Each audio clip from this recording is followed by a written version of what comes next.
¿Cómo vivisteis vosotros ese 15M? ¿Visteis de verdad el fin del bipartidismo? Yo no pensaba en el bipartidismo, yo pensaba en la llegada del comunismo al poder. ¿Hay algo después de lo que hayas dicho públicamente o hecho que te arrepientas? ¿Crees que has cometido algún error en esa trayectoria? Pues fíjate, yo creo que nos equivocamos o se equivocaron en el partido, porque yo realmente no lo hubiera hecho así, dándole apoyo a Ayuso y no entrando en el gobierno. Yo creo que si hubiéramos entrado en el gobierno de la Comunidad de Madrid, muchos de los errores que se cometieron durante el COVID no se hubieran cometido. Pero que de verdad que tenemos un problema del perfil de persona que llega a política. Y luego nos quejaremos de quienes nos gobiernan. En general, el Partido Socialista en España ha sido un partido criminal, ¿no? Un partido que ha enfrentado a los españoles una auténtica mafia. Y nos sorprende que sean puteros, a mí no me sorprende nada. Eso es el PSOE en general. Pedro Sánchez puede o no puede ser responsable, ¿no? Al final de su número 2, de su número 3 y de ese entramado. Tú que has visto la política cómo funciona por dentro, ¿tú consideras que son responsables directos de la corrupción? Por supuesto que sí. O sea, tú puedes tener una persona que te engañe, pero es que esto es generalizado. El que está ejerciendo esa corrupción es él, que es el que está entregando la igualdad de todos los españoles a cambio de un apoyo, que es el que está negociando con terroristas, que es el que está vendiéndonos a todos. El corrupto es él, es el mayor corrupto de España. ¿Tú crees que Zapatero y Pedro Sánchez están mano a mano trabajando? Por supuesto, Zapatero es el gran muñidor, es el que tiene los contactos con Maduro, con Díaz-Canel, con Ortega Murillo, con todos los comunistas asesinos peores de Latinoamérica y yo sospecho, y ojalá algún día se sepa, ¿no? Puede haber financiación de partido desde todos esos países. Yo creo que el PSOE, como está acostumbrado a que haya mucho de esto, no salta la alarma para nada, porque tiene mucho más de todo esto. Esto es una mínima historia comparado con lo que tienen, que es una mafia el PSOE, siempre lo ha sido. Durante años, en toda su historia. O sea, ¿crees que de verdad son fiables las votaciones por correo? Esta ley ad hoc para expulsar a gente como Vito Quiles del Congreso por hacer preguntas incómodas y tal, ¿tú crees que eso llevará a cabo o Rufián se echará para atrás? Bueno, no hay libertad de prensa en España. No existe. El PSOE paga unos medios y el PP paga otros medios. Por eso Pablo Iglesias no quería que yo fuera a la SER. Al final el que salió huyendo con el rabo entre las piernas fue Pablo Iglesias, ¿eh? Te tiene que acostumbrar a que los que no pensamos como él también tenemos derecho a hablar. Volviendo a tu periodo en Vox, ¿no? Te queríamos preguntar el por qué crees que fuiste apartada o te fuiste o tal. Y también el caso de otros compañeros como puede ser tu marido Iván o Víctor Sánchez del Real. No sé, a mí me echaron básicamente, pero fue un tema de machismo, ¿no? Yo pregunté, ¿y por qué me echáis? ¿Porque soy la mujer de Iván? Sí, eso me contestaron. Buenas tardes, hoy nos acompaña Rocío Monasterio, arquitecta de profesión y una de las pocas políticas que empezó su carrera profesional en el ámbito privado antes de dar el salto a la política. Recientemente fue portavoz del partido Vox en la Comunidad de Madrid, dejándolo a un lado a finales de 2024 para volver a su profesión. Bienvenida, Rocío. Muchas gracias, gracias por invitarme. Rocío, ¿en qué momento decides dejar de lado, aunque ahora has vuelto, ¿no? Decides dejar de lado tu profesión de arquitecta y meterte y dar el salto a la política? Realmente nunca lo decidí, que decir, yo estaba trabajando en mi empresa y en el 2014 un día pensábamos, hay que montar un partido. Y yo me acuerdo de una cena en casa donde los niños eran muy pequeñitos que los niños decían, logotipo de color naranja no, verde, verde, ¿y cómo se va a llamar? Y entonces buscábamos nombres. Y unos decían Alianza por España, otros decían Libertad por España. Y alguien, uno que ahora es un periodista conocido, dijo Vox, y nos gustó el nombre. No fue una decisión consciente dejar la empresa. Al principio yo lo que hacía era trabajar hasta las 6 de la tarde, me iba a las oficinas de Diego de León que eran las de Vox al principio, y ahí hacíamos de todo, los 4 o 5 que éramos. Abríamos la puerta, cambiábamos cartuchos, escribíamos sobre ideología de género, mirábamos qué conferencias íbamos a dar, atendíamos a cualquiera que nos llamaba, le afiliábamos. No sé, así empezó, ¿no? Y hubo un momento en que ya no me daba, era tanto los viajes, tanto el trabajo de Vox, que tuve que poco a poco ir dejando de hacer mi trabajo. Pero nunca hubo una decisión consciente de dejar una cosa para hacer la otra. Yo hacía las dos. Lo que pasa es que hubo un momento que era incompatible, ¿no? Tener una empresa con empleados, ayudar a crear Vox y tener 4 niños. Eso era muy complicado. Porque ¿cómo recuerdas tú ese paso, bueno, ese movimiento del 15M? que en realidad ese 15M, en el que yo creo que el gran líder fue Pablo Iglesias, pero ahí surgieron también otros partidos, y si no surgieron, al menos emergieron, ¿no? Como Vox, como Ciudadanos. ¿Cómo vivisteis vosotros ese 15M? ¿Visteis de verdad el fin del bipartidismo? Yo no pensaba en el bipartidismo, yo pensaba en la llegada del comunismo al poder. Yo tengo parte nacional, o sea, soy cubana también, y yo estoy formada, claro, en tenerle mucho respeto al comunismo. A mí en mi casa me han educado en estar siempre en política, porque si no estás en política hay un día que pierdes la libertad, piensas que eso no te afecta y no. Y hay un día que te encuentras, como me contaba mi padre, te encuentras en el aeropuerto en que te han quitado todo y te obligan hasta a dejar la medalla en la bandeja. Y tienes que abandonar tu país, ¿no? Entonces, a nosotros nos han educado en formarnos para, si algún día tienes que abandonar tu país, poder empezar de cero, que eso es lo que hace la gente cuando tiene que exiliarse por razones políticas, y es lo que tuvo que hacer mi familia. Y yo cuando vi a Pablo Iglesias y cuando vi el 15M, vi comunismo, vi caldo de cultivo para el comunismo, porque muchas de las cosas que se decían ahí eran razonables. El análisis de la realidad era razonable, tenían razón. El problema es que Pablo Iglesias y los suyos lo que hicieron fue aprovecharlo para inculcar su ideología, y su ideología es comunismo puro. Y yo a eso le tengo mucho respeto, yo eso sí que lo combato y lo voy a combatir toda mi vida, vamos.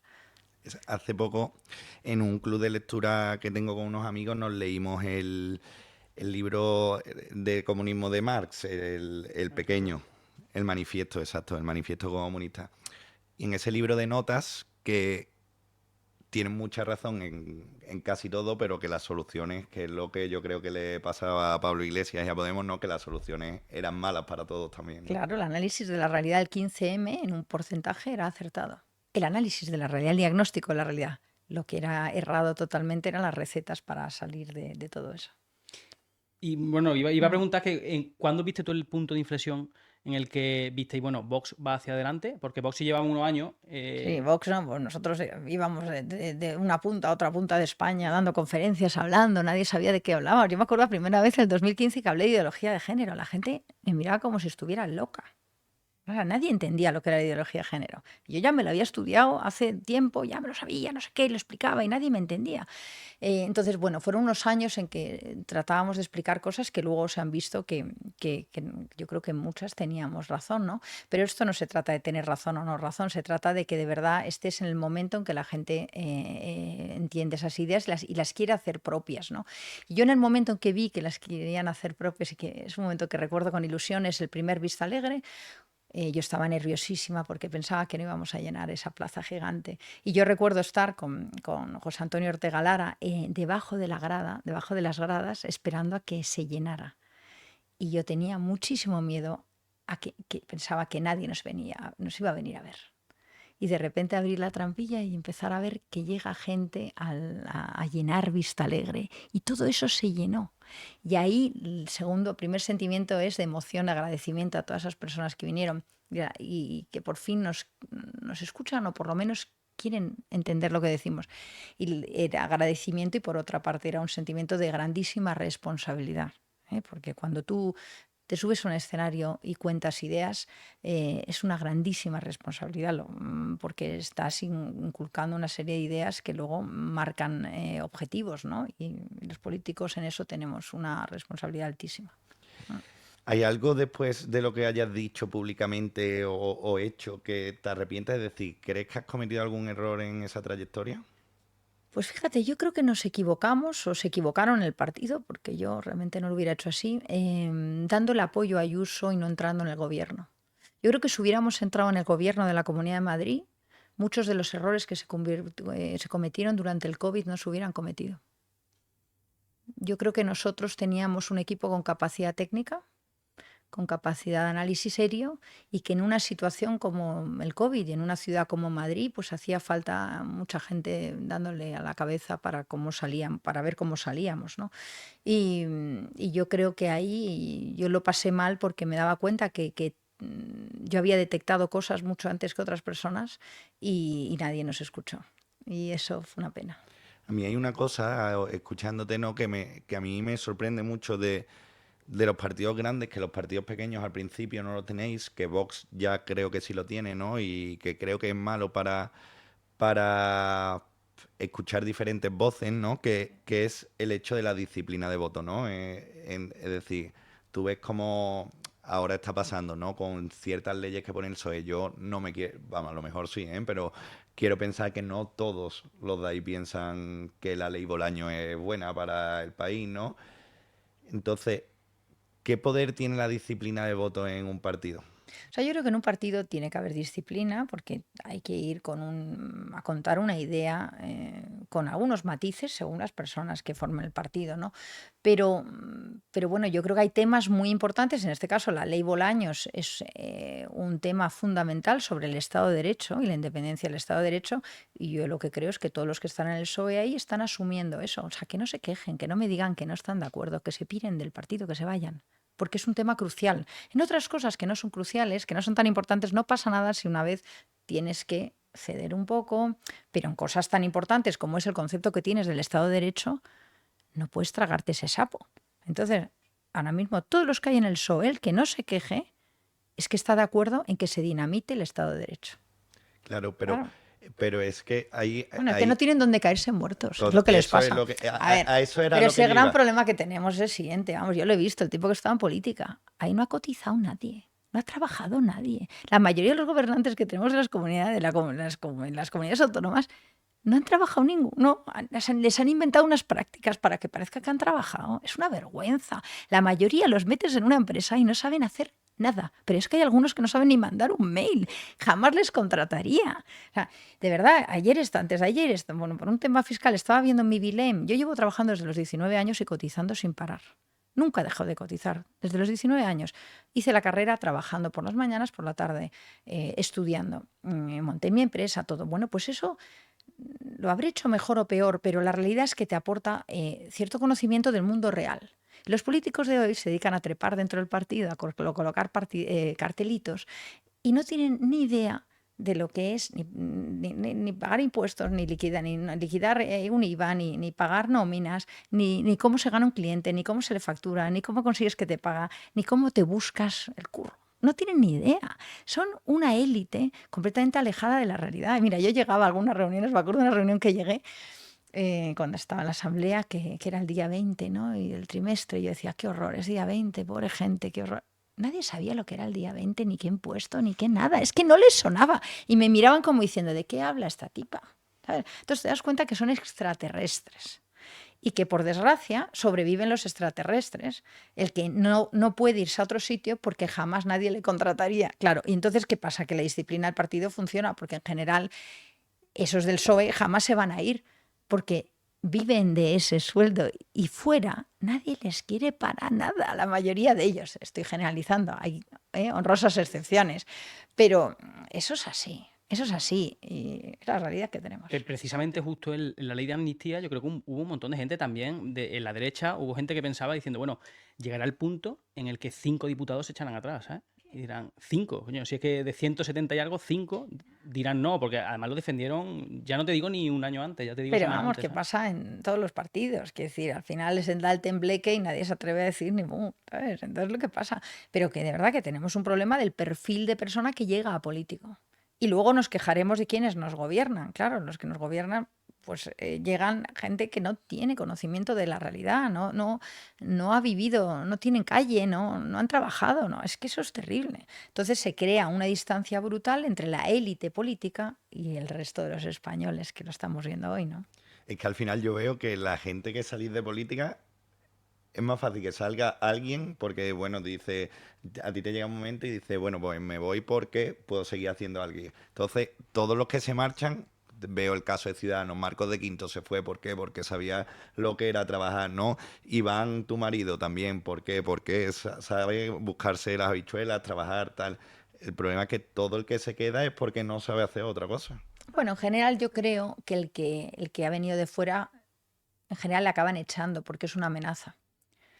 Porque es una persona que tiene libertad porque no depende del sueldo de político. Entonces, cuando pues lo que les gusta en general a los partidos es tener soldados a los que puedan manejar y obligarles a decir una cosa u otra porque dependan de eso 100%.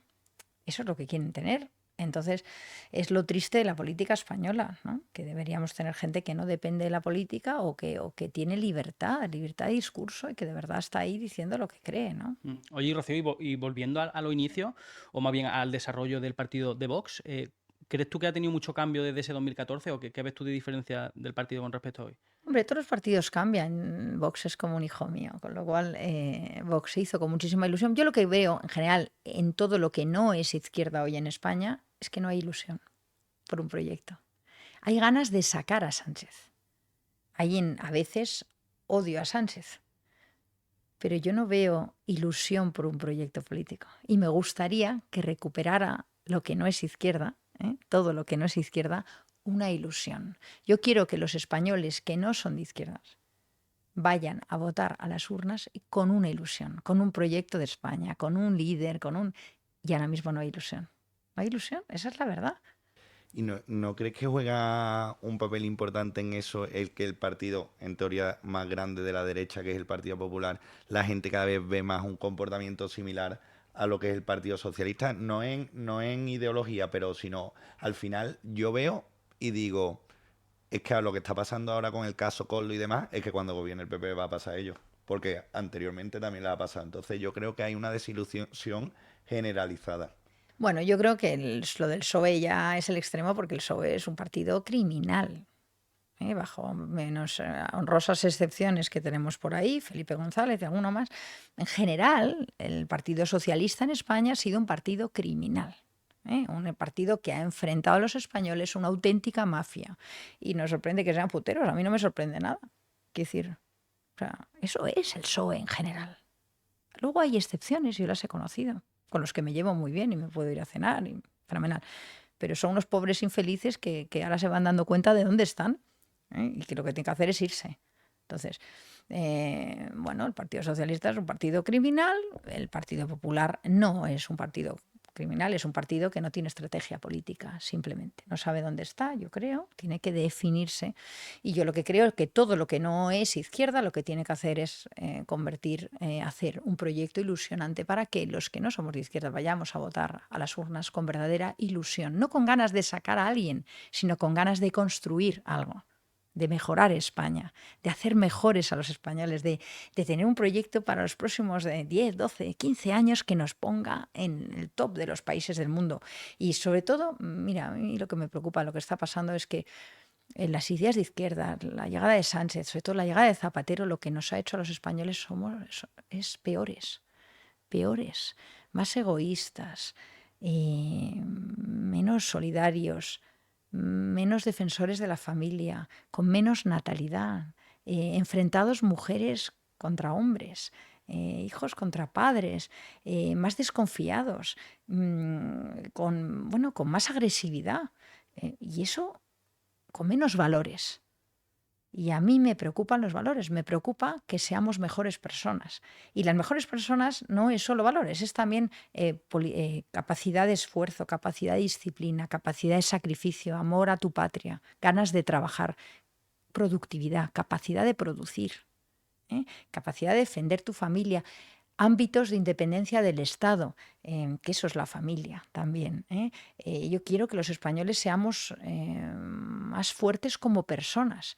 Y estos gobiernos lo que nos hacen es más débiles y más rastreros como personas. Nos están inculcando el odio, nos están inculcando la división, nos están dividiendo a los españoles y nos están dividiendo en grupos que nos enfrentamos. Eso no construye nada bueno. Esa no es la España que yo quiero. ¿Y no crees que ese pegamento en la derecha viene de que al final el relato en redes sociales lo llevan sobre todo jóvenes? El voto lo tienen sobre todo personas pues mayores, al final pensionistas y tal. Ocurre una cosa, que es que el PP no habla de eso. Vox ahora nos contará un poco qué es lo que ocurrió con eso, que son las ideas liberales. Al final el perfil joven siente que el Estado cada vez es mayor, es menos eficiente y eso nadie lo habla, claro. Esto es como el silencio, que si lo hablas desaparece, ¿sabes? Entonces nadie parece hablar de que el Estado es una maquinaria poco eficiente, ¿sabes? Entonces ¿no crees que son eso las ideas liberales las que hacen falta en la derecha? Yo creo que lo que hace falta es reducir el tamaño del Estado y recuperar la fuerza de las personas, del individuo. Y eso ahora mismo no se está hablando en la derecha española para nada. Vox está más en una política intervencionista, por lo menos las políticas de vivienda, economía, todo eso es intervencionismo, por el otro lado, y el Partido Popular, en mi opinión, no sabe dónde está, porque todavía le falta definir estrategia y tiene miedo. El Partido Popular tiene el síndrome de Estocolmo con el PSOE. Continuamente quiere contentar al PSOE, está mirando a ver qué opina el PSOE de ellos. Y si se escandaliza mucho el PSOE, entonces salen al día siguiente y rectifican lo que han dicho. De verdad, el PSOE no es la referencia, el PSOE es un partido criminal, el PSOE no es una referencia de nada, ni de ideas políticas, ni de valores, ni de concepto de España, ni de absolutamente de ningún proyecto que nos lleve a nada bueno. La izquierda jamás ha llevado a nada bueno en el mundo, nos ha llevado a millones de muertos, al desastre, a muros, a divisiones, a ruina y miseria. Lo hemos visto en todos los países donde ha entrado la izquierda.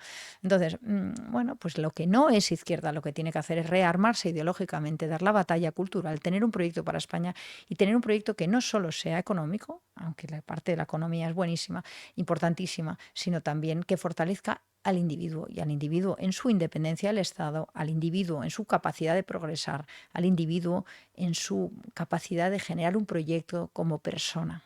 Y eso incluye a la familia, y eso incluye los valores, que nadie habla de valores. Y eso es lo que te hace a un país potente, cuando la gente tiene determinados valores, del esfuerzo y de la disciplina y de la verdad, que la hemos perdido, que eso es lo que trae la izquierda, que desaparece la verdad.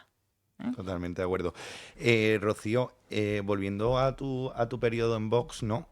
Hablabas de dónde está Vox ahora, ¿no? Y te queríamos preguntar el por qué crees que fuiste apartada o te fuiste o tal, por qué te fuiste de Vox, ¿no? O por qué fuiste apartada de Vox. Y también el caso de otros compañeros, como puede ser tu marido Iván o Víctor Sánchez del Real. Bueno, a eso les invitáis, se lo cuentan ellos. Vale, Yo os cuento mi me parece caso. bien. No sé, a mí me echaron básicamente, pero fue un tema de machismo, ¿no?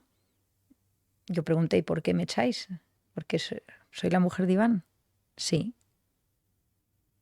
Eso me contestaron. Es así. Yo no soy de quejarme de machismo nunca, ya lo sabéis. Pero este caso fue así. Yo había trabajado un montón en montar Vox desde el principio, pero un montón. Y además ilusionadísima. Y tenía mi super equipo en Madrid, seguimos siendo muy amigos y todo. Y había dedicado un montón de horas y había perdido un montón de horas de mi familia, de mis niños, de todo. Y lo había hecho pues convencida de que era algo pues por ellos, ¿no? Por el futuro de los españoles. Y además con una niña que estaba enferma en el hospital. O sea, una cosa muy complicada, pero la había hecho encantada. Y me resultó muy duro que me dijeran, sí, por ser la mujer de Iván. Esto es así, esa es la verdad. Pero mira, ahora lo pienso y ¿quién fue tu sustituto o sustituta? Porque yo ahora mismo no sé quién es. Ya, se llama Isabel. Ya, más gente tampoco, pero esto fue así. ¿Y tú crees que detrás de eso también puede haber, pues se dice mucho, ¿no? Vuelvo con el tema del liberal, pero se dice mucho que Vox ha tomado una rienda de que ha purgado al final a todos los liberales, ¿no? Bueno, es que en un equipo que era lo que éramos Vox, pues Vox era muy rico porque había matices. Sí. Y eso es fantástico. Yo creo en un partido donde hay matices. Y igual que si yo me pongo a hablar con Iván, hay matices porque somos distintos. Eso enriquece el discurso. Y unas veces argumenta mejor uno y se lleva el discurso ahí, y otras veces argumenta mejor otro y se lleva el discurso ahí. Y eso es lo que enriquece un partido. En cuanto ese debate se acaba, se pierde el interés o la riqueza de discurso, ¿no? Yo creo que en Vox había gente distinta, pero era interesante que hubiera gente distinta. A mí no me gusta estar en un partido secta. A mí me gusta estar en un partido donde hay pequeños matices distintos porque me hace reflexionar. Y me voy a casa y pienso, a lo mejor este tío tiene razón y aquí me estoy equivocando. Y entonces o refuerzo mi argumento o a lo mejor me muevo un poco. Y eso es lo que te hace crecer. Te hace crecer ideológicamente como político, como persona. Estar continuamente repensando, que no quiere decir cambiar de posición como hacían en Ciudadanos y como a veces les pasa al Partido Popular. No, hay unos principios básicos que rigen las ideas políticas o dónde estás, en este caso, pues yo me considero conservadora y liberal, pero dentro de eso es interesante tener gente alrededor que piense ligeramente distinto. Y Vox era eso, y a mí es lo que me gustaba, ¿no? Que estábamos continuamente debatiendo cosas y ahora yo creo que ese debate ya no existe, ¿no? Y Has eso es lo apostado que más por el ala más conservadora, ¿no? más que conservadora, que yo creo que es conservadora en valores, puede estar bien, yo creo que es más intervencionista, más estatalista, ¿no? Y eso a mí me recuerda más a la izquierda comunista. Entonces, yo todo lo que sea estatalista, intervencionista, me provoca auténtica alergia, ¿sabes? Sí, y Rocío, hablando ya de actualidad, yo recuerdo, bueno, yo cuando cumplí la mayoría de edad, lo que ocurría no era el PSOE, lo que ocurría era el PP. ¿Tú crees que hoy en día estamos mucho peor que la época de Caso Bárcenas y de toda esta maquinaria, ¿no? de Estado que era el Partido Popular? Porque claro, ahora cualquiera te diría, al final la bandera que lleva la gente de izquierda es la ultraderecha, pero hubo una gran bandera que fue la corrupción del Partido Popular. Entonces cualquiera diría que el Partido Popular, pues tampoco puede ser la solución, ¿sabes? Bueno, pero si es que lo que está pasando, además de la corrupción, que es gravísimo, que efectivamente también se ha dado en el PP, es, es mucho más, porque es que están vendiendo a España a cambio de que les mantengan en el poder. Lo que están haciendo hoy con la financiación autonómica básicamente es entregar la igualdad de todos los españoles a cambio de un apoyo para mantenerse un tipo en Moncloa unos meses más. Sánchez unos meses más nos está vendiendo a todos. Es un tío sin escrúpulos, que lo que quiere es mantenerse en el poder.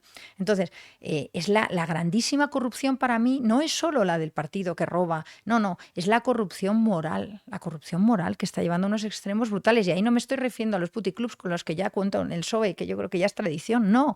Es un tema, la corrupción moral es sacrificar el futuro de los españoles, la estructura de España, la igualdad de todos los españoles, con la financiación autonómica, la unidad de España, el Estado de Derecho, sacrificar todo eso, entregarlo solo por unos meses más de aire en Moncloa. Es corrupción Eso institucional. es brutal, eso es brutal, brutal. Y eso es lo que está pasando. Y tú que has estado en primera, bueno, en línea protagonista en política, ahora parece que Pedro Sánchez puede o no puede ser responsable, ¿no? Al final de su número 2, de su número 3 y de ese entramado. Tú que has visto la política cómo funciona por dentro, ¿tú consideras que son responsables directos Por de supuesto la que sí, corrupción? por supuesto que sí. O sea, tú puedes tener una persona que te engañe, pero es que esto es generalizado. Y aparte que ahora mismo él ha asumido esa corrupción. El que está ejerciendo esa corrupción es él, que es el que está entregando la igualdad de todos los españoles a cambio de un apoyo, que es el que está negociando con terroristas, que es el que está vendiéndonos a todos. El corrupto es él. Es el mayor corrupto de España, Sánchez. El mayor corrupto de España, porque se deja corromper a cambio de votos para estar unos meses más en Moncloa. Nos está vendiendo a todos, el futuro de los españoles. Pero tú que has sido líder de un partido en una comunidad, si tu número 2 lo hubiese hecho, lo que ha hecho, por ejemplo, Ábalos. Claro, tú estás hablando de la corrupción económica, bueno, claro, por supuesto, yo tendría que asumir el haber elegido a esa persona, ¿no? Pero es muy difícil. Yo lo que veo que es muy difícil que no te enteres, ¿no? Al final compartís muchos momentos, algún comentario se escapa, ¿no? Yo creo que te tienes que enterar, ¿no? Tienes un deber ir vigilando. Y tienes que, o sea, pero el problema es que esto va más allá, que no solo es que tenga, como dicen, unos garbanzos podridos, no, es que el corrupto es él, que está ahora mismo entregando lo más valioso de los españoles a cambio de unos meses en el poder. Eso es brutal. Bueno, decían el otro día, ¿no? Que el mayor acto de corrupción de la historia de España es las amnistías. Claro. Es machacar el Estado de Derecho, es decirnos que unos tipos que han atacado a España, que han dado un golpe de Estado, que ahora van a estar en la calle. Entonces, o sea, ¿qué es esto? ¿Qué estamos contando de la justicia? ¿Qué estamos, no? ¿Qué es el Estado de Derecho? ¿Dónde ha quedado? Pues esto. Y Esto es el PSOE. ya no solo que estén en la calle, sino que la amnistía que es que le pedimos perdón por haberle... Claro. Es que es la corrupción moral, lo que nos está matando. Y nos saltan la alarma. Es decir, una persona como Ávalo, que no lo conozco personalmente, pero no hace falta esto sin tratar de ofender, ¿no? Pero que hay veces Las que, apariencias no engañan. bueno, hay ¿Quieres veces, hay decir? veces que dices tú, coño, bueno, una te puede, la segunda, pero tres, ¿sabes? Algo tan evidente, ¿no? Pasa con Óscar Puente. Óscar Puente vino de un escándalo bastante grotesco en Valladolid, si no me equivoco, ¿no? Claro, son personas bueno, que se pueden ver a la legua, ¿no? Que se te puede decir, oye, estas Yo personas creo no que saltan la eso, alarma durante 4 años en el gobierno. yo creo que el PSOE, como está acostumbrado a que haya mucho de esto, no salta la alarma para nada, porque tiene mucho más de todo esto. Esto es una mínima historia comparado con lo que tienen, que es una mafia el PSOE, siempre lo ha sido, durante años, en toda su historia, salvo honrosas excepciones, un gobierno, pero el resto es un partido criminal, son una mafia, son unos corruptos, son auténticos, de verdad, de lo peor. Entonces, no nos engañemos, esto no es una cosa que ha pasado en el PSOE, esto es el PSOE. Esto es el PSOE. Y ya tenemos que asumirlo. Entonces, el PP, yo lo que tiene que hacer es dejar de mirar al PSOE con el síndrome de Estocolmo, porque el PSOE es eso, no tiene que validarles nada. Y lo que hay que hacer es un proyecto de lo que no es izquierda que sea ilusionante para que vayamos ahí a votar con ilusión, ¿no? Y yo lo que veo también es que la dificultad, ¿no? Y vamos a entrar en otro tema, ¿no? La dificultad de crear un proyecto como lo creasteis vosotros, ¿no? Es que los medios siempre tiran hacia un lado, ¿no? En el caso Ábalos Coldo, el caso Begoña Gómez, realmente el caso Soe, ¿no? Como tú dices.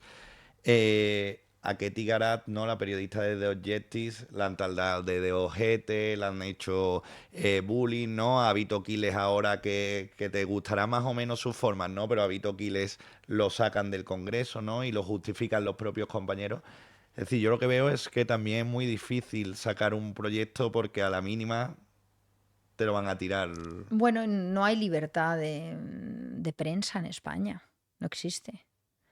El PSOE paga unos medios y el PP paga otros medios. Y desde, por ejemplo, de la Comunidad de Madrid se pagan millones y millones de euros a determinados medios de comunicación para que digan lo que Ayuso quiere. Y desde el Moncloa pagan a los del PSOE. Y es una guerra de a ver quién paga más y quién gasta más dinero de todos los madrileños, que por cierto, o de los españoles, que nos cuesta tanto pagar impuestos. Y eso se va a promocionar a los líderes, pagar o tapar sus historias, y entonces están todos comprados, casi todos los medios están comprados absolutamente con publicidad institucional. No hay libertad de prensa. La única libertad, pues eso, los podcasts, en lo que vemos en redes, y ahí es donde se ve la verdad. Ahí se ve la verdad, pero los medios ahora mismo viven de los políticos, de lo que les paga el PP o lo que les paga el PSOE. Lo pagan los gobiernos autonómicos de PP, PSOE o lo que pagan desde Moncloa. Y es brutal que nuestro dinero, que el fruto de nuestro esfuerzo, de nuestro trabajo, se vaya a que los medios tapen las cosas de los políticos o promocionen a los políticos. Es una vergüenza. Pasa con la izquierda, a ella misma se van, muchas veces saltan escándalos. Este domingo, si no me equivoco, sí, ha sido este domingo, Ana Iris Simón en el Sí, país la han censurado. la han censurado uno. Y eso pasa a la izquierda mucho, cuando alguien no se lo expulsa y ya es ultraderecha, ¿sabes? Y el país, en concreto el país, y bueno, y algunos medios, pero sobre todo el país, ¿no? Entonces, ¿cuál crees tú que es el medio de izquierda más importante que está liderando esa opinión? No sé, yo sé que eso también pasa en los medios de derecha. A mí alguna vez me dijeron, no puedes hablar de esto, no puedes criticar a esto. Y yo, ¿por qué? Porque es de derechas. Y era un medio de derechas, ¿sabes? Y dije, pues no voy. Claro, es que esto es así. Tienes que poder decir la verdad en todos sitios, criticar a la izquierda y criticar a la derecha también. No puede ser que porque estés en un medio de derecha, que es lo que yo he conocido, te digan, no, no, no, no puedes criticar esto, porque este es de derecha. Oiga, si lo hace mal, hay que decirlo. Y no puede ser que en un medio de izquierdas te censuren o te monten un escrache, ¿no? O sea, entonces, por eso digo, no hay libertad de prensa para nada. De hecho, no sé si viste, hace poco hizo una entrevista a Pablo Iglesias con El Sentido de la Birra, otro podcast, con Ricardo Moya, que precisamente no es una persona de derecha, precisamente, está mucho más orientado a la izquierda. Pero le hizo preguntas, primero trajo a Irene Montero, hizo algunas preguntas que no le gustaron, luego trajo a Bertrán Endongo, aunque la entrevista no salió inmediatamente después, pero Pablo Iglesias cuando se sentó allí ya sabía que Bertrán Endongo había estado allí. El caso es que Pablo Iglesias empezó a ser bastante agro con Ricardo Moya y terminó diciéndole que al final traer a Bertrán Endongo no era más que, al final, pues, poco menos que ser otro nazi, porque estaba al final dándole voz a esos nazis. Estaba diciendo que al final lo estás blanqueando, ¿no? Claro, por eso Pablo Iglesias no quería que yo fuera la SER. Y al final el que salió huyendo con el rabo entre las piernas fue Pablo Iglesias, ¿eh? En verdad eso sucedió, ¿no? Claro, así fue. Te tiene que acostumbrar a que los que no pensamos como él también tenemos derecho a hablar. Es que yo siempre pienso que cómo se atreven a llamar ciertos personajes, no considero que todos en la izquierda sean así, pero ciertos personajes se atrevan como Pablo Iglesias a llamar nazi cuando el que tiene los mayores comportamientos fascistas de todo es él. Ya, pero el comunismo se basa en el adoctrinamiento, la propaganda y en cancelar al adversario político, a la muerte civil del adversario político. En eso así consiguen sobrevivir. Entonces, por supuesto, no hay libertad de ningún tipo. Y eso es lo que promueve Pablo Iglesias. Tampoco se oculta, no lo oculta. ¿Eh? Entonces, bueno, yo creo que lo importante es que lo sepamos todos.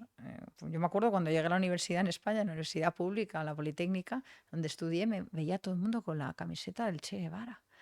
Y yo volví a casa y dije, pero es que no sabéis, todo el mundo con la camiseta del Che Guevara. El Che Guevara, para los que tenemos algo de cubanos, es brutal, porque conocemos a gente que ha perdido a su familia fusilada por el Che Guevara, o que el Che fue el que no solo le fusiló, o que le encarceló 25 años o 30 años. O sea, y llegar a la universidad y ver la camiseta de Che Guevara por todos sitios era algo brutal. Entonces te das cuenta que las ideas de izquierdas se asumen, y los asumen los de izquierdas y no los de izquierdas. Y dices, ¿pero qué está pasando en España, no?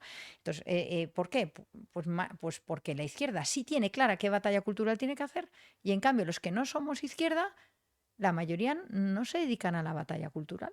Eso es lo que ha pasado todos estos años, y por eso hemos llegado a donde hemos llegado, ¿eh? Las universidades públicas, en los medios de comunicación, etcétera, etcétera. Entonces, por eso es tan importante la batalla cultural. Por eso es tan importante que nosotros aprendamos a divulgar ideas, y que no nos extrañe que Pablo Iglesias o sus secuaces hagan todo lo posible por cancelar al adversario. Está en su ideario. Mira, y perdón, Ramón, y precisamente hablando de esa unidad que hablábamos antes de cuando se vota algo en el Congreso, el próximo 22 de julio, que yo no sé cuándo saldrá este podcast, no sé si será antes o después, en cualquier caso, no sé si sabes que se va a votar al final, no sé si es una ley, el caso es esta ley ad hoc para expulsar a gente como Vito Quiles del Congreso por hacer preguntas incómodas y tal. ¿Tú crees que eso se llevará a cabo o, qué sé yo, Rufián se echará para atrás? No, porque al final ellos se unen para hacer el mal. Quiero decir, o sea, lo tienen claro. Porque realmente la izquierda ahora se ha quedado sin ideas. Lo único que une a la izquierda ahora mismo, o a los que votan a la izquierda, es el odio a la derecha. La izquierda es un proyecto de odio, es un proyecto de resentimiento, es un proyecto de envidia, es un proyecto que al principio algunos pensaron que aspiraba a algo bueno, a la igualdad de oportunidades, a un proyecto social. Es mentira, es todo mentira. Se disfrazan de todo eso, se disfrazan de feministas para luego ser unos puteros, se disfrazan de benefactores de la sociedad para luego robarles, se disfrazan de demócratas para luego la ley Bolaños y cargarse el Estado de Derecho y todo. Se disfrazan. O de demócratas para luego robar las elecciones, como las primarias del PSOE Sánchez. ¿Pero qué me va a hablar de feminismo? ¿Qué me va a hablar de democracia? ¿Qué me va a hablar de libertad de prensa? ¿De qué nos van a hablar estos tíos, ¿no? Entonces, pues sacarán todo lo que haga falta, porque ellos lo que quieren es poder, poder, poder, poder para aniquilar al adversario, y ellos el único pegamento que tienen, la única idea que tienen en la cabeza es el odio a la derecha. ¿Y tú crees que Nada más, les da igual todo lo demás. Junts, RC, tú crees que eso no piensan un poco a futuro y decir, oye, que esto me puede venir mal de aquí a 3 Son años? unas sabandijas, chupasangre, y mientras que puedan chupar algo, estarán ahí. En cuanto cuando Sánchez esté esquilmado, sin nada que chuparle, le abandonarán. Esto es así, son unas sabandijas. ¿Y qué te parece que el Partido Popular haya sido su estrategia? Vamos, ¿consideras que ha sido tibio ante todos estos casos, ante la corrupción, ante la ley Bolaños y demás? Bueno, yo creo que es que el Partido Popular está siempre con el síndrome de Estocolmo mirando al PSOE, y como le han dicho que va a salir Gürtel, Kitchen, no sé qué, están diciendo, cuidado, cuidado, no aprietes, que ahora no sale lo nuestro. Ese es el tema. Entonces tiene miedo que en septiembre van a salir cosas, entonces cuidadito, no vayamos por ahí. Ese es el tema. Efectivamente, pues eso les debilita. Pero yo creo que ahora mismo la tienen todas las papeletas, de verdad. Todos los dos partidos que no son de izquierda tienen que dejarse de tonterías y ponerse a sacar algo que nos lleve a las urnas a votar con ilusión. No con odio a Sánchez, no, con ilusión por un proyecto futuro. Totalmente. Pero una cosa que siempre me ha surgido de la duda, ¿no? Que el otro día Feijóo por primera vez, algo que creo que se sabe desde hace mucho, ¿no? Mencionó a Sabiniano Gómez, ¿no? El suegro del presidente del gobierno, ¿no? Y me sorprende. ¿Por qué crees que se tarda tanto tiempo? Es decir, a él le recuerdan que era amigo de Marcial Dorado, prácticamente cada vez que entra en el Congreso le dicen, tú, amigo de Marcial Dorado, tú, la foto, no sé cuánto, no sé qué.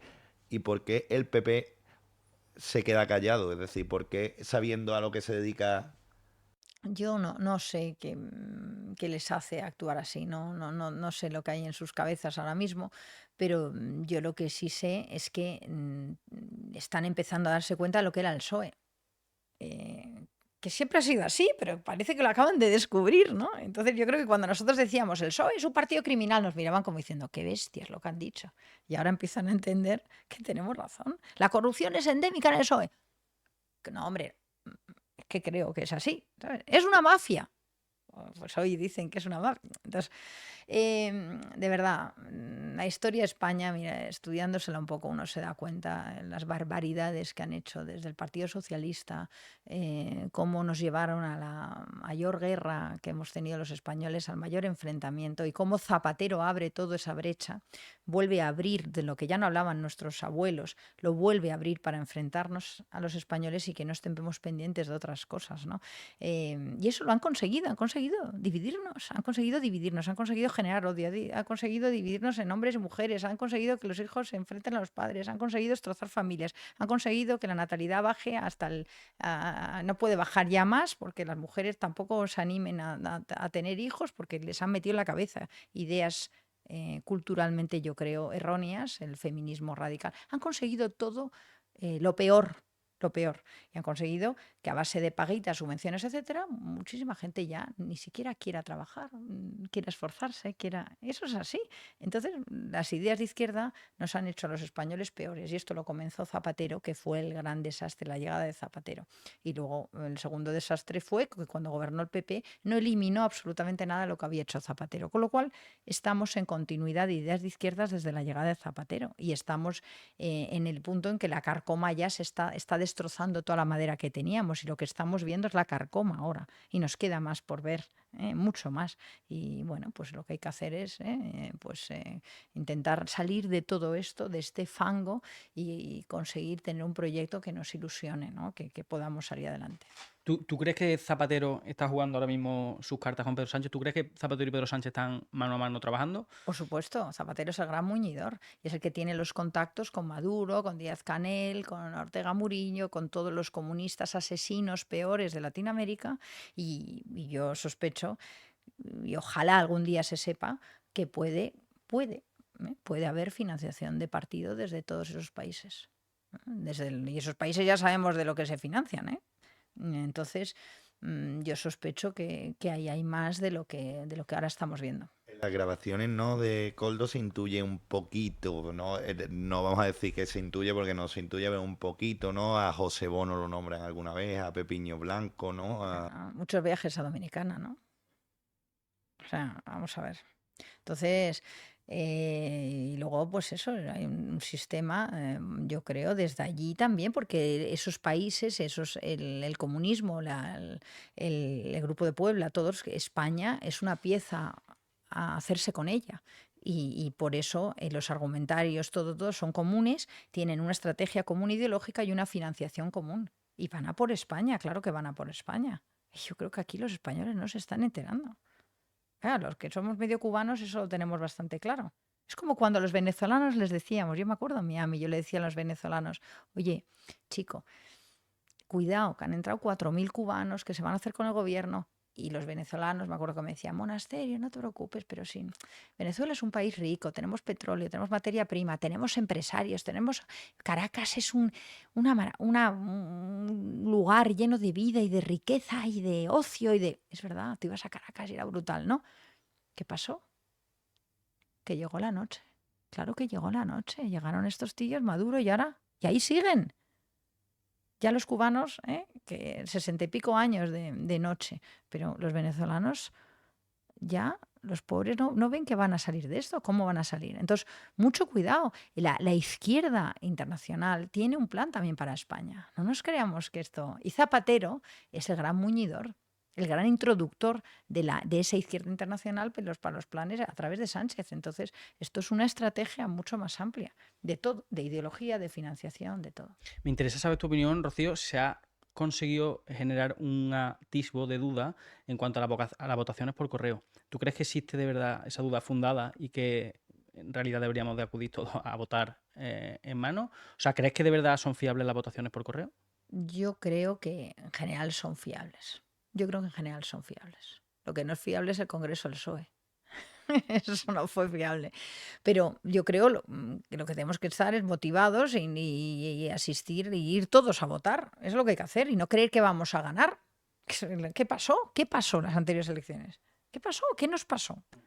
Porque la estrategia fue errónea, la derecha se dedicó a atacarse, los medios de derecha, en vez de atacar, atacaban a un partido o a otro de la derecha. O sea, todo absurdo. Yo creo que hay que hacer una reflexión. Los medios de derecha tienen que hacer una reflexión de por qué atacaron a Vox absurdamente y lo demonizaron, y los partidos de derechas tienen que analizar por qué se pelearon cuando lo que tenemos es un enemigo común enfrente. Y lo que tenemos que tener es un proyecto común ilusionante. Y así saldremos de este fango, pero si no, no salimos. Y ese bloque de derecha, que ha mencionado antes rápidamente que serán dos al final, que el Partido Popular y Vox, y todo apunta a que será así, ¿tú crees que el partido Albizu Pérez entrará dentro de esa coalición? Pues no lo sé, tienen muchos votos, pero pues son partidos que igual que aparecen pueden desaparecer. Igual que un partido es algo muy serio, que tiene que tener una estructura, que necesita mucha dedicación. Yo lo que conozco es la estructura de la Comunidad de Madrid. Para presentarnos en todos los municipios de la Comunidad de Madrid fue un esfuerzo brutal y fuimos el único partido que nos presentamos en todos los municipios de la Comunidad de Madrid. Entonces, esto es un trabajo de hormiguita, no es un Y trabajo de aparte, una no, que persona que Albizu sale. es muy personalista, ¿no? Que es como él, Ya. ¿sabes? Por eso es un trabajo de equipo, es un trabajo de hormiguitas, es un trabajo de mucho tiempo. Eso es un partido. Y los partidos son los afiliados, los voluntarios, los que ponen mesas, los que ponen banderas, los que están ahí. Has dicho antes que precisamente la derecha en las pasadas elecciones tuvo una mala estrategia, porque al final se dedicaron a enfrentarse, enfrentaron a Vox. Ahora van un poco también por ahí, por esa dirección. Sin embargo, ha sucedido algo, y es que han entrado en redes sociales un montón de perfiles, tipo, no sé si conoces a Pedro Herrero, a Soto Ibars, a un tío blanco hetero. Al final todos están llevando un camino que va por redes sociales, que va mucho a la gente joven, no es tanto a los pensionistas, que es el grueso, pero entendemos que los pensionistas pues van a ir para el Partido Popular o para el PSOE, y que ahora el voto ahí más débil pues es para los jóvenes, ¿no? ¿Tú crees que ellos se han puesto de acuerdo y han dicho, bueno, vamos a una y vamos a intentar juntar Yo una creo que no derecha? se han puesto de acuerdo en nada. Por desgracia. Ojalá se hubieran puesto de acuerdo en algo. Porque si hubieran puesto de acuerdo en algo estarían dando a Sánchez, pero vamos, todos los días repartiendo estopa a lo bestia. Y tendríamos elecciones ya. ¿Cómo es posible que no tengamos ya una convocatoria de elecciones? Porque no hemos apretado lo suficiente a este tipo. Hay que apretarle mucho más, pero mucho más. Y lo peor es que nos vamos a ir de veraneo, se va a ir de rositas y ya veremos cómo volvemos. Y a ver No que puede saca la ser. UCO en septiembre, ¿no? Claro, pero que no puede ser, que no puede ser, que este tío tiene que salir de Moncloa. Tiene que salir urgentemente. Urgentemente nos estamos jugando muchas cosas, muchísimas cosas del futuro de España. Ya no estoy hablando de la corrupción de Ábalos, estoy hablando de la corrupción del tema de entregar la financiación autonómica, del tema de la amnistía, del tema de la unidad de España, del tema de la ley Bolaños y el tema de la productividad de las empresas, de las horas trabajadas, de todo eso que está arruinando a las pymes, que ya no queremos crecer, no queremos crecer, no podemos contratar, tenemos unos costes sociales brutales que no podemos asumir.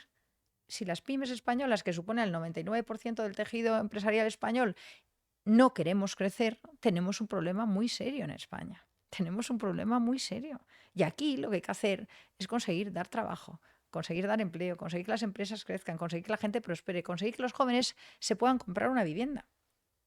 La vivienda. ¿Cómo es posible que estos inútiles que tenemos de políticos no sepan, no quieran o no les interese dar una solución a la vivienda? Vamos a ver, si de Madrid a Toledo tú recorres Madrid a Toledo, es una explanada sin ningún valor en general, medioambiental, ni patrimonial, ni nada. ¿Qué hacemos? ¿Qué pasa? Que no podemos construir ahí. ¿Por qué? ¿Cómo son tan inútiles? Es que estamos en manos de inútiles, pero la inutilidad de nuestros políticos cercena el futuro de los jóvenes.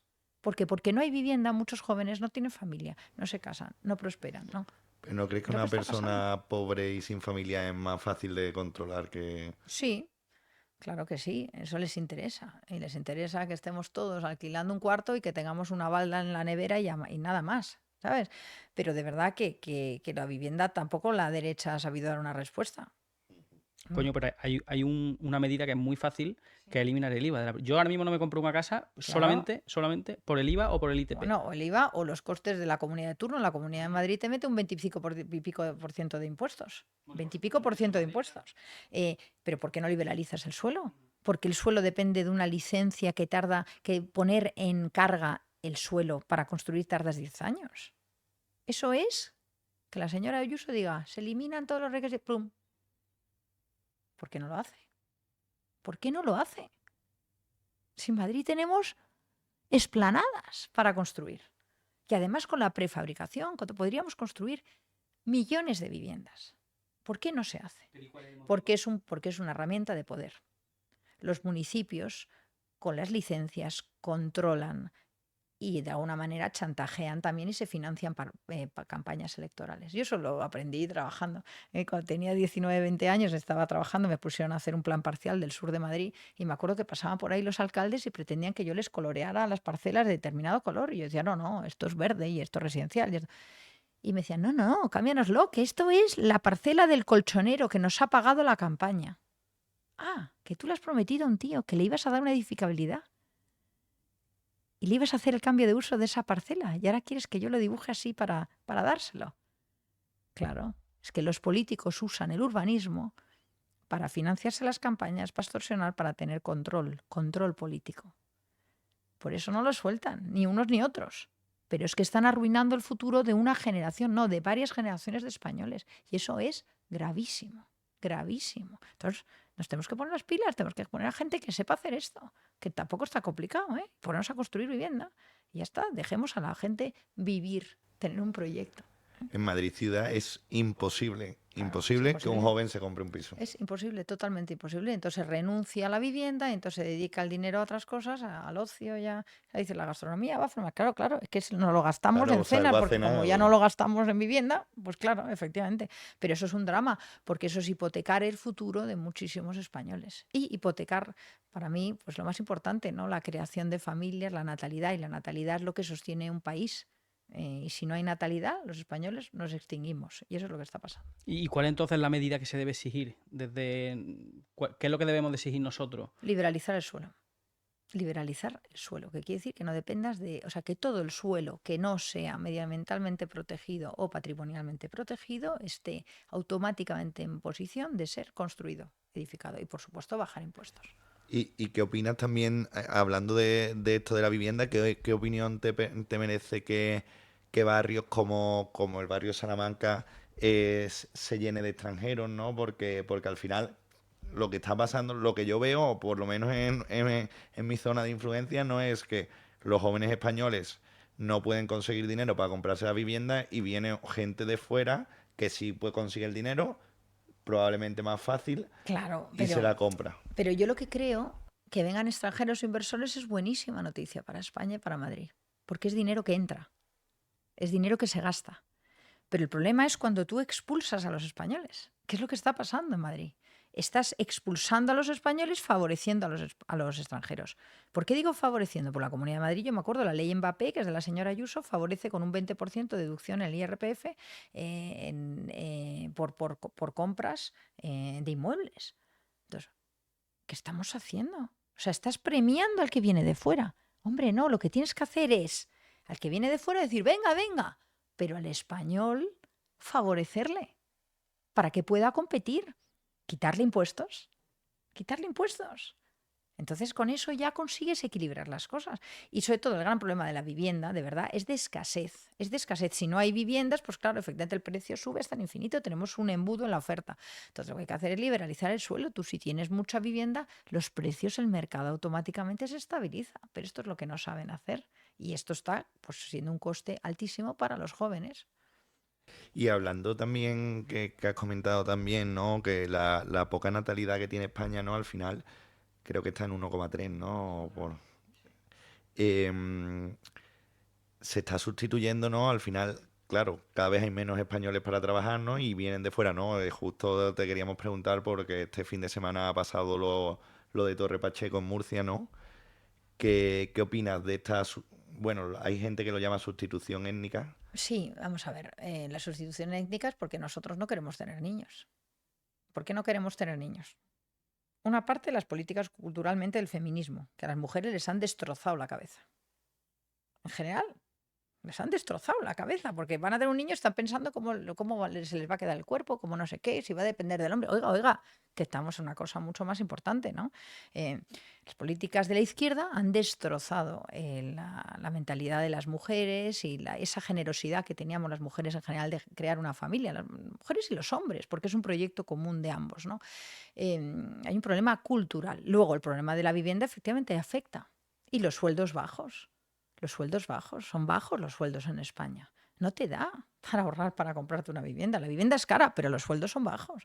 Entonces, ¿pero cómo van a ser más altos si a las empresas las tienes machacadas y no las dejas aumentar la productividad? Cada vez que sale Yolanda, todas las empresas estamos temblando, pensando a ver qué va a decir esta tipa, que nos va a arruinar, que nos va a subir el coste laboral, que nos va a reducir las horas trabajadas, que nos va a machacar.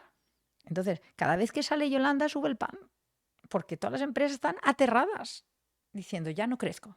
¿Yo qué veo? Yo veo pequeños proveedores todos los días que me dicen, mira, me va fenomenal, estoy hasta aquí de trabajo, no puedo más, pero no voy a contratar a una persona más. Pero chicos, si tienes trabajo para hacer 7 edificios más, ya no, pero tengo miedo a Yolanda. Es Fíjate. que mañana te sube el salario mínimo y te Claro, pero revienta. fíjate cómo estamos, el daño que hacen. Entonces, ¿qué pasa? Que la inmigración, por desgracia, no por desgracia, no, gracias a Dios, la podemos tener en España maravillosa, que es la inmigración latina que se adapta perfectamente. Yo trabajo en construcción y ahora mismo creo que no tengo españoles. Y tengo gente estupenda, inmigrantes que trabajan, curran como nadie y que se llaman se llaman Faisal, Omar, José brasileño, César venezolano, Estadbul, con los que trabajo todos los días. Y son unos currantes. Quien venga a trabajar de forma legal es bienvenido. El problema es el que viene a vaguear, el que viene a la paguita, el que viene. Ese es el problema. Y esos son los que tenemos que protegernos de ellos. ¿Por qué? Porque van a destrozar nuestro estado de bienestar. Porque si asumimos muchos de esos, nos quedamos sin sanidad pública. Si asumimos muchos de esos, nos quedamos sin servicios sociales. Si asumimos muchos de esos, nos quedamos sin educación, porque no hay pasta para tanta paguita. Hay que eliminar las paguitas. Oiga, usted está en paro, muy bien, sí, venga, de momento trabaja de jardinero o trabaja cuidando residencia de ancianos a mayores hasta que encontremos un trabajo.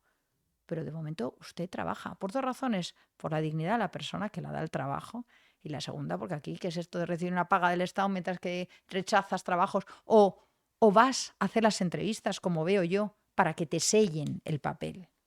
Esto está pasando en hostelería, en construcción, en todo, hay que decirlo. Y ahora mismo la hostelería, la construcción sin la inmigración no funcionaría. ¿Torre Pacheco qué es? Pues Torre Pacheco es cuando ya la gente no puede más, pero no puede más de algunos que no se quieren integrar. Y de esos yo los he tenido. Yo he tenido 2 operaciones antiyihadistas en 2 obras mías, que se negaban a que yo fuera la dirección facultativa y la jefa de obra. Se negaba a que una tía diera las órdenes. Se negaban. Y esos tíos al final resultó que eran yihadistas y me los detuvieron. Claro, lo he visto. Entonces, son tíos que no se quieren integrar, que no quieren asumir que las tías somos iguales que los hombres, que no quieren asumir que en España hay unas costumbres. Esos tíos se tienen que ir de vuelta a su país. Igual que las bandas, la Mara Salvatrucha, los Domenica Don't Play, todos estos. ¿Qué vamos a estar aquí con bandas a machetazo limpio? Eso es de vuelta. Ahora el que venga a trabajar, bienvenido, bienvenido. Yo trabajo con muchos latinoamericanos y son ellos los primeros, muchas veces no, siempre, a mí que me gusta mucho hablar de política con ellos, me dicen siempre lo mismo. Me dicen, oye, Pablo, o está pasando lo mismo que nos estaba pasando a nosotros hace mucho tiempo. Y yo creo que al final el fallo es que al final se generaliza siempre, ¿no? Y se simplifica demasiado. ¿Qué ocurre? Como en todas las casas, pues se barre el polvo. Evidentemente en Torre Pacheco habrá neonazis y habrá gente mala, pero como en todos los sitios, ¿no? Entonces, ¿qué ocurre? Que los medios de izquierda, generalmente de izquierda, evidentemente, simplifican el asunto y dicen que todos son neonazis. ¿Qué pasa? Que habrá vecinos, no me cabe la menor duda, que habrá vecinos socialistas allí que están desesperados, ¿sabes? Entonces, como siempre, se hace una bola que al final siempre gobierna Twitter, ¿no? Y es que como todo se hace para que en Twitter queden La 260 caracteres inmigración limpios, ¿sabes? descontrolada provoca descontento social. Pero al Eso mismo es tiempo, así. pensar así no significa que no quiera inmigración, claro. No, yo creo que la inmigración que viene a trabajar y que viene a cumplir y que viene a integrarse culturalmente bien. Ahora, el que no quiere integrarse, que se vaya a su país. Está clarísimo. Vamos a estar nosotros cediendo frente a otros tíos. ¿Qué voy a estar yo cediendo en una obra que no quieren que yo les dé órdenes? Desde luego, yo doy las órdenes. Y ese tío sale por la puerta y no vuelve a trabajar en esa obra. Esto es así. Las reglas las marco yo en esa obra. Entonces, tenemos que ser contundentes con esto. Y no podemos ceder. Tantas de estos feministas del PSOE y no sé qué. Ah, entonces ¿les parece bien que estos tíos vengan aquí y la mujer no nos respete? Eso les parece bien. Es que son unos cínicos. Qué feminismo ni qué gaitas. ¿Sabes? Luego nos fallan en lo básico. Bueno, claro, mira, si están rodeados de puteros, es que está claro, son una panda de cínicos, ¿no? Pero vamos a ser realistas, ¿no? O sea, es que estos tíos nos cuentan así unas milongas que luego ellos no las defienden. Y aquí lo que tenemos que hacer es defender nuestros valores, la libertad, la igualdad de oportunidades, hombres y mujeres, etcétera. Eso es lo que tenemos que defender. Oye, y Rocío, ¿tú piensas que existe algún medio actualmente, y ya hablo como medio también, al final, pues este tipo de podcast, al final podcast más vistos, ¿tú crees que existe o qué medios crees tú actualmente son los que deberían de seguir la gente? No soy yo quien para decirlo. Yo creo que los que la gente quiera escuchar. Pero yo animo a la gente a escuchar medios donde se diga la verdad. Que contrasten, que se lean 16 periódicos al día, que estén suscritos a 20 podcasts y que contrasten las noticias. Porque lo que tenemos que hacer es educar en desarrollar el criterio, la capacidad de crítica. No hay que abonar su medio, hay que leer todos y decir, este me está no sé qué, el otro me está llevando por aquí, este. Y hay que dedicarle un tiempo, sí. ¿Y tú sigues algún líder de opinión? Digo, líder de opinión. ¿Sigue a alguien Yo que... sigo a casi todos, generadores de de opinión? izquierda y de derecha. ¿Podría dar Yo algún nombre? sigo, no, te tendría que dar desde la izquierda hasta la derecha, a casi todos. Yo a lo mejor me despierto a las 6:30 de la mañana y me pongo a leer, a ver, no sé qué, sigo haciéndolo, pero lo hacía antes de Vox y lo hago después de Vox, porque me encanta estar informada, porque si no, no tienes criterio para nada. No tienes criterio. Pero creo que los podcasts, por ejemplo, es ahora mismo una fuente muy importante de verdad, de verdad. Y lo que hace falta ahora es divulgar la verdad. Totalmente. Yo creo que al final todos los partidos han influido, ¿no? Más queriendo, sin querer, ¿no? En generar el relativismo, ¿no? Que se llama para que al final tú puedas mentir y no se sepa si es verdad o Y es en generar mentira. burbujas. De Exacto. nada me sirve tampoco generar una burbuja en la derecha, porque vamos a hacer gente que no está informada. No podemos, tenemos que abrir, debatir, generar foros en que discutamos con gente que piense distinto a nosotros. Si no, te empobrece, nos volvemos sectarios, nos enfrentamos y eso empobrece un país. Oye, Rocío, y por ir terminando, Sí. ¿te volveremos a ver por política? ¿Estás pensando en volver? Yo siempre estoy en política.